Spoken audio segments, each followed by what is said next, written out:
Baik, Assalamualaikum warahmatullahi wabarakatuh. Waalaikumsalam warahmatullahi wabarakatuh. Wih, semangat sekali hari ini ya. Ya, dong, Pak. Ya.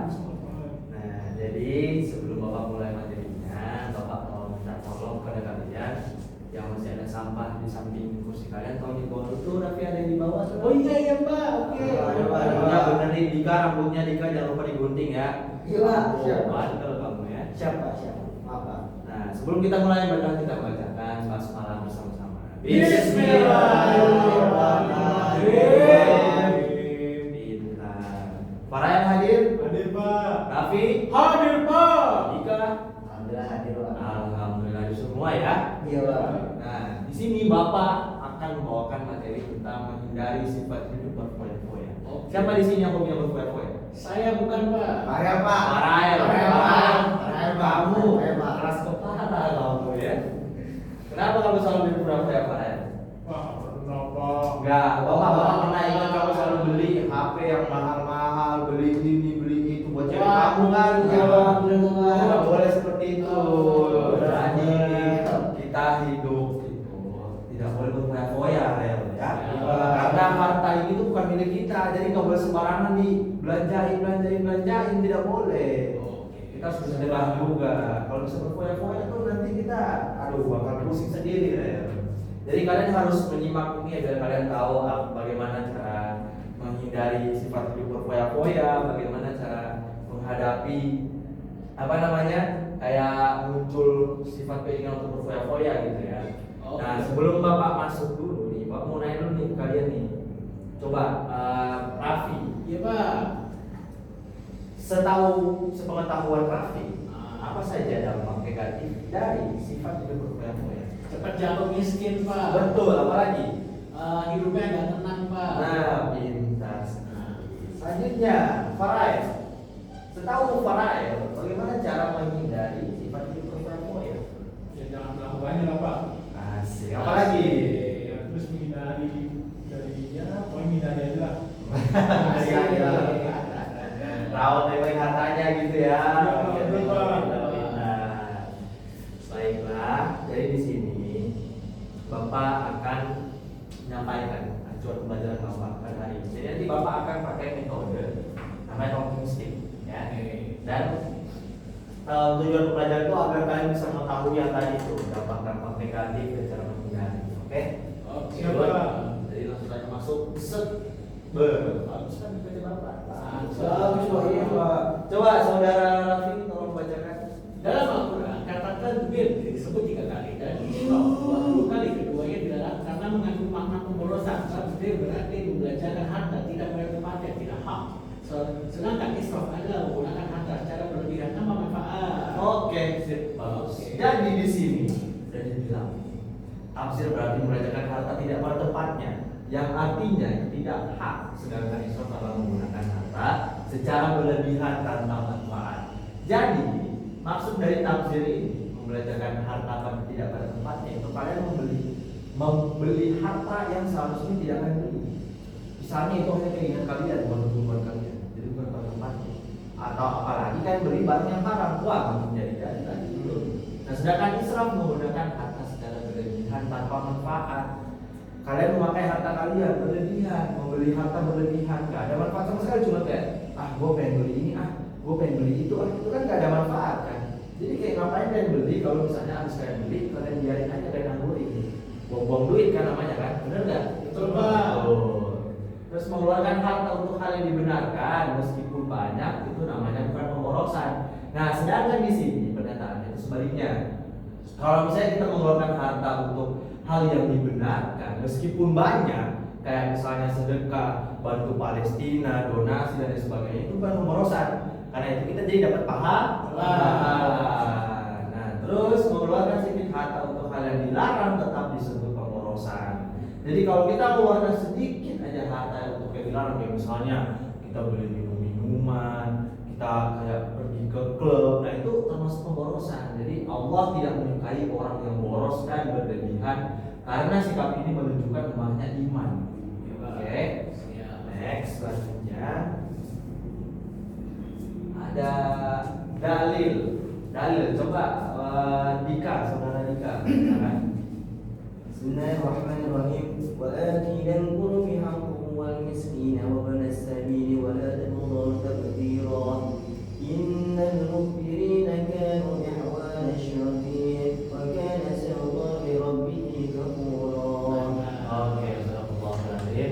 Yang artinya dan berikanlah haknya kepada kerabat dekat, juga kepada orang miskin dan orang yang dalam perjalanan, dan janganlah kamu menghamburkan hartamu secara boros. Sesungguhnya orang-orang yang memboros itu adalah saudara setan, dan setan itu sangat ikat kepada Tuhannya. Jadi jangan sampai kalian menjadi seorang yang suka memboroskan harta, karena kalian bisa jadi saudara setan. Bukan mau saudara setan? Enggak, Pak. Apa mau Pak? Contoh perilaku tabzir dan israf. Coba Farhan bacakan Farhan. Contoh tabzir dan israf dalam makan dan minum. Seseorang mengambil banyak makanan dan minuman pada suatu acara tasya bulan. Ia takut tidak mendapat bagian dan sama sekali tidak mempertimbangkan daya tampung perut. Akhirnya ia tidak sanggup menghabiskan makanan dan minuman tersebut. Oke, kalau dalam berbicara apa Farhan? Contoh tafsir dan israf. Kata-kata yang tidak penting dan tidak perlu, baik secara langsung bertemu dengan lawan bicara ataupun melalui media elektronik termasuk media sosial. Oke, nah jadi di sini sebenarnya ada beberapa contoh perilaku. Jadi bukan perihal harta doang ya yang gak ada manfaat. Jadi ada yang pertama itu adalah dalam makan dan minum. Jadi seseorang mengambil banyak makanan minuman pada suatu acara syukuran. Nah kalian pasti pernah kayak gini kan? Kayak kita ngambil makanan banyak, padahal kita nggak tahu ini bakal habis apa enggak. Itu namanya lapar mata. Jadi jangan sampai kalian ambil semuanya. Pas sudah duduk makan nggak ada yang habis, ujung-ujungnya dibuang. Mubazir ya. Dan akhirnya mubazir, betul sekali. Selanjutnya dalam berbicara, berkata yang tidak penting dan tidak perlu, baik secara langsung bertemu dengan lawan bicara ataupun melalui media elektronik. Jadi kalau kita mau ngobrol sama orang itu paling minimal itu hal yang penting, bukan yang tidak penting atau kosong atau menghina atau roasting, caci maki. Jadi mending berkata yang baik-baik. Selanjutnya contoh tabzir dan israf dalam penampilan. Jadi jangan sampai kalian kayak, apalagi kita laki-laki ya, jangan sampai kita kayak cewek pakai baju buat pamer, pakai kayak gelang apa segala macam, cincin dan sampai kalung-kalung banyak emas. Oh nggak boleh. Makanya pria dilarang pakai emas. Oke. Selanjutnya dampak negatif sifat hidup berfoya-foya. Nah jadi yang pertama itu adalah terlalu sibuk mengurusi kebahagiaan duniawi melalaikan akhirat. Nah jadi dampak negatif itu pertama itu tuh, kita sibuk aja ngurusin duniawi, kayak kita pengen beli ini, pengen beli itu, sampai melalaikan akhirat. Jadi kita udah nggak peduli lagi mau sholat mau apa, kagak peduli. Yang penting apa? Beli barang, beli ini, upgrade HP, upgrade motor, upgrade laptop, upgrade TV, laptop. Wah udah, akhirnya apa? Gak bakal ada habisnya. Karena teknologi pasti ada lagi, benar kan? Nah selanjutnya menimbulkan sifat ini dan tidak pamer. Nah dan pada awal yang tadi, pada yang pertama yang tadi kita beli barang-barang yang mahal, akhirnya apa? Kita jadi pamer, posting di sosmed, gua harus beli ini, gua harus beli itu. Kita juga jadi iri sama orang yang punya, misalnya kita beli iPhone yang 11 doang nih, versi 11, orang punya 16 Pro Max, kita iri, anjir dia punya HP 16 Pro Max, astagfirullah, kan nggak boleh kayak gitu kan. Terus dapat memicu frustasi apabila hartanya habis. Nah kalau misalnya harta kita habis apa ujung-ujungnya? Miskin, frustasi, stres, dan akhirnya jadi nggak bisa. Aduh gimana? Akhirnya jadi apa? Pinjol demi naikin gengsi lagi. Astagfirullah. Berpotensi menimbulkan sifat kikir. Siapa yang tahu sifat kikir itu apa? Sifat kikir adalah tidak pernah puas, Pak. Betul sekali. Apalagi, Farel? Sifat kikir adalah sifat yang pelit. Oke, jadi karena kita nih ya, kayak kita harus beli ini beli itu, kita jadi kayak ada orang yang meminta tolong sama kita jadi beli, kita jadi aduh jangan ini buat gua, nanti gua mau beli ini, gua mau beli itu. Jadi bukannya seharusnya harta itu buat kita bersedekah, akhirnya kita tahan-tahan buat demi nafsu duniawi kita. Paham kan sampai sini? Paham. Selanjutnya adalah cara menghindari sifat hidup berfoya-foya. Coba Farel baca yang pertama apa? Cara menghindarinya. Mengerjakan harta sesuai dengan skala prioritas kebutuhan. Betul. Jadi kita belajarkan harta sesuai kita semua pasti tahu prioritas itu ada 3, ya kan? Sekarang prioritas yang pertama apa? Premier. Yang kedua sekunder. Yang ketiga tersier. Jadi jangan sampai tersier nomor pertama, premier nomor terakhir, nggak boleh. Jadi jangan sampai kita membelanjakan keinginan terlebih dahulu sebelum kebutuhan terpenuhi, tidak boleh. Jadi kita harus pintar-pintar tuh, itu paling minimal dalam survival bertahan hidup. Ya. Selanjutnya membiasakan bersedekah dan membantu orang lain. Jadi setiap kita lihat ada orang yang kayak mau minta tolong, kita kasih sisihin sedikit 5.000, 2.000, 3.000. Jadi jangan pelit-pelit karena itu juga bakal balik lagi ke kita. Semakin kita memberi bersedekah, pasti Allah akan nambah rezeki kita. Selanjutnya bergaya hidup sederhana. Nah ini penting nih. Jadi jangan sampai kita bergaya kayak wah pamer-pamer apa segala macam, bergaya setinggi langit, padahal mah duit mah kagak ada gitu kan. Kan kalian tahu sendiri orang-orang yang luar sana bergayanya pakai apa, kaos oblong, pakai sendal jepit ya kan. Jadi nggak ada tuh yang sampai pamer-pamer. Nah selanjutnya ini yang penting nih, selalu bersyukur. Nah jadi di balik itu semua kita harus satu hal yang paling penting buat kita biar agar bertahan seperti ini selalu, yaitu dengan cara selalu bersyukur. Kalau misalnya kita tidak bersyukur, kita tidak akan pernah merasa cukup. Kayak dikasih harta ini, aduh kurang nih, dikasih lagi kurang nih, dikasih lagi kurang nih, akhirnya kita tidak pernah bersyukur, kita tidak pernah mensyukuri nikmat yang telah dikasih Allah, harta yang telah dikasih Allah. Kayak misal HP, yang penting udah bisa buat foto, buat main game, buat call, masih aja belum bersyukur. Padahal HP masih lancar, masih aja belum bersyukur, masih pengen beli HP baru lagi. Itu tidak boleh, oke? Selanjutnya bertindak selektif dan terencana.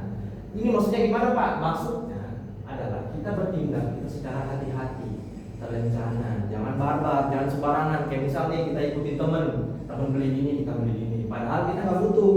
Dan padahal itu cuma apa? Cuma gengsinya doang. Padahal kan HP ya udah kita sama kayak dia, itu cuma kayak upgrade biar lebih ini penyimpanan lebih banyak. Misalnya punya dia 1 tera, punya kita 500 GB gitu kan. Padahal sama aja, kita belum butuh. Cuman karena apa? Dari teman. Nah selanjutnya bersikap rendah hati. Ini paling penting kalau misalnya kita udah amin ya Allah gitu kan, kita sukses kaya. Jadi kita jangan sampai meninggi hati anggap orang remeh. Gak boleh ya jika ya. Jadi kita harus bersikap rendah hati, selalu kayak tabah gitu, oke? Oke Pak. Lanjut, paham ya? Iya Pak. Nah, oke selanjutnya Bapak kita akan bermain namanya talking stick. Jadi kalian bernyanyi, nanti setelah nyanyian selesai Bapak akan kasih pertanyaan. Coba kalian mulai. Meletus balon hijau dong. Coba saudara Raffi. Bagaimana dampak negatif sifat hidup berfoya-foya? Selalu sibuk menguasai kebahagiaan duniawi, menimbulkan sifat iri dan pamer, Ya. memicu frustasi apabila hartanya habis, Oke. berpotensi menimbulkan sifat kikir. Oke, pintar sekali. Lanjut. Meletus Balon hijau dong. Farel, cara menghindari sifat hidup berfoya-foya gimana Farel? Ya, kita sebagai hidup sederhana Pak, terus selalu bersyukur, Ya. terus tindak selektif dan terencana. Oke, pintar. Tepuk tangan buat kita semua. Baik Pak. Yang selanjutnya adalah untuk sampai sini masih ada yang mau bertanya? Iya, Pak. Oke, bagus. Jadi yang Mama review sedikit lagi ya sebelum setting. Intinya kita jangan sampai menjadi orang yang tinggi hati, yang memboros, yang suka foya-foya. Jadi jangan lupa selalu bersyukur, pintar. Oke. Setelah ini Bapak akan kasih tugas kepada kalian. Kalian mengarang materi yang Bapak kasih tadi dan kalian serahkan ke Bapak minggu depan ya. Oke, Bapak mau lihat kalian apa paham atau enggak? Oke, paham ya? Paham. Oke. Oh iya, sebelum lanjut lagi, gua mau nanya nih. Kepada Farel lagi, coba Farel tadi apa Farel dampak negatifnya Farel? Kalau menimbulkan sifat iri Pak, dengki, pamer, terus selalu bicara prestasi. Coba Dika gimana cara menghindari ini? Sebenarnya kita memanjakan harta sesuai dengan skala batas kebutuhan, selalu bersyukur, bergaya hidup sederhana, bersikap rendah hati Pak. Oke, siap pintar. Lanjut saudara Raffi, tolong bacakan kesimpulannya. Sifat berfoya-foya adalah boros dan berlebihan dalam menggunakan harta tanpa memperhatikan manfaat dan kebutuhan. Islam melarang perilaku ini karena dapat menjerumuskan pada pemborosan, Ya. kewajiban serta menunjukkan lemahnya iman. Oke, terima Nah, next selanjutnya adalah Bapak akan menyampaikan materi tentang kisos. Oke, jadi kalian jangan lupa ya. Ya, Pak. Pelajaran Bapak minggu depan. Baik, sebelum kita tutup, marilah kita bacakan hamdalah bersama-sama. Alhamdulillahirabbil alamin. Sekian, terima kasih. Mohon maaf kalau ada salah. Wabillahi taufiq wal hidayah. Wassalamualaikum warahmatullahi wabarakatuh. Waalaikumsalam warahmatullahi